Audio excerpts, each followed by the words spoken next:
Hello everyone, welcome to Sanmarga classes. ಮೇಲ್ಮೈ ವಿಸ್ತೀರ್ಣಗಳು ಮತ್ತು ಘನಫಲಗಳು ಅಧ್ಯಾಯದ 8ನೇ ಪ್ರಶ್ನೆಯನ್ನ ಗಮನಿಸಿ. ಒಬ್ಬ ವಿದೂಷಕನ ಟೋಪಿಯು ನೇರ ವೃತ್ತಾಕಾರದ ಶಂಕುವಿನಾಕಾರದಲ್ಲಿದೆ.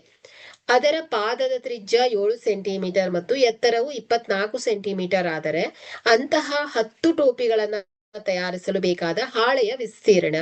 ಓಕೆ, ಸೊ ಆಯ್ಕೆಯನ್ನ ಗಮನಿಸಿ. 3500 ಸೆಂಟಿಮೀಟರ್ ಸ್ಕ್ವೇರ್, ಆಯ್ಕೆ ಬಿ 5500 ಸೆಂಟಿಮೀಟರ್ ಸ್ಕ್ವೇರ್, ಆಯ್ಕೆ ಸಿ 6500 ಸೆಂಟಿಮೀಟರ್ ಸ್ಕ್ವೇರ್, ಆಯ್ಕೆ ಡಿ 8500 ಸೆಂಟಿಮೀಟರ್ ಸ್ಕ್ವೇರ್.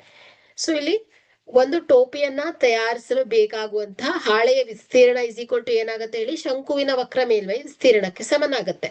ಓಕೆ, ಯಾಕಂದ್ರೆ ಟೋಪಿಯ ಕೆಳಭಾಗ ಏನಿರುತ್ತೆ ಓಪನ್ ಆಗಿರುತ್ತೆ ಅಲ್ವಾ.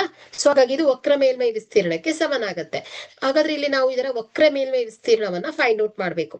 ಸೊ ವಕ್ರ ಮೇಲ್ಮೈ ವಿಸ್ತೀರ್ಣದ ಸೂತ್ರ ಏನ್ ಹೇಳಿ, ಪೈ ಆರ್ ಎಲ್. ಸೊ ಇಲ್ಲಿ ನಮಗೆ ಓರೆ ಎತ್ತರ ಕೂಡ ಬೇಕಾಗತ್ತೆ. ಸೊ ಹಾಗಾದ್ರೆ ಪೈಥಾಗೋರಸ್ ಪ್ರಮೇಯವನ್ನ ಉಪಯೋಗಿಸ್ಕೊಂಡು ಏನ್ ಮಾಡ್ಬೋದು, ನಾವು ಇದರ ಓರೆ ಎತ್ತರವನ್ನ ಫೈಂಡ್ ಔಟ್ ಮಾಡ್ಬೋದು. ಓಕೆ, ಸೊ ಇಲ್ಲಿ ತ್ರಿಜ್ಯ R is equal to 7 centimetre, ಅದೇ ರೀತಿ ಎತ್ತರ H is equal to 24 centimetre ಇದೆ. ಸೊ ಈಗ ನಾವು ಓರೆ ಎತ್ತರವನ್ನ ಫೈಂಡ್ ಔಟ್ ಮಾಡೋಣ. So L is equal to ಏನ್ ಹೇಳಿ, square root of R square plus H square. So L is equal to square root of R square. So ಎಷ್ಟಾಗುತ್ತೆ, ಇದು 7 square plus 24 square. So L is equal to square root of 49 plus 576. So L is equal to ಏನಾಗುತ್ತೆ, square root of 625 ಬರುತ್ತೆ. ಹಾಗಾದ್ರೆ L is equal to square root of 625 ಅಂದ್ರೆ 25 centimetre ಆಗುತ್ತೆ. So ಇಲ್ಲಿ ಓರೆ ಎತ್ತರ ಎಷ್ಟು ಬಂದಿದೆ, 25 ಸೆಂಟಿಮೀಟರ್ ಬಂದಿದೆ. ಸೊ ಈಗ ಒಂದು ಟೋಪಿಯ ವಿಸ್ತೀರ್ಣವನ್ನ ಫೈಂಡ್ ಔಟ್ ಮಾಡೋಣ.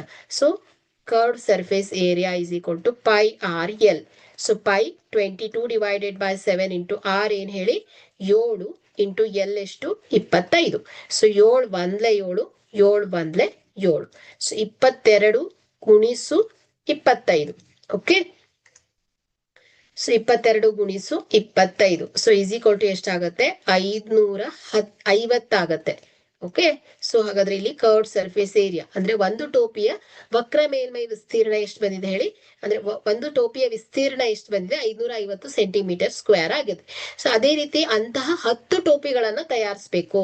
ಹಾಗಾದ್ರೆ ಇಲ್ಲಿ 550 metre square into 10 is equal to ಎಷ್ಟು ಬರುತ್ತೆ, 5500 ಸೆಂಟಿಮೀಟರ್ ಸ್ಕ್ವೇರ್ ಬರುತ್ತೆ. ಓಕೆ, ಹಾಗಾದ್ರೆ ಇಲ್ಲಿ ಅಂತಹ 10 ಟೋಪಿಗಳನ್ನ ತಯಾರಿಸಲು ಬೇಕಾದ ಆ ಒಂದು ಹಾಳೆಯ ವಿಸ್ತೀರ್ಣ ಎಷ್ಟು ಹೇಳಿ, 5500 ಸೆಂಟಿಮೀಟರ್ ಸ್ಕ್ವೇರ್ ಆಗತ್ತೆ.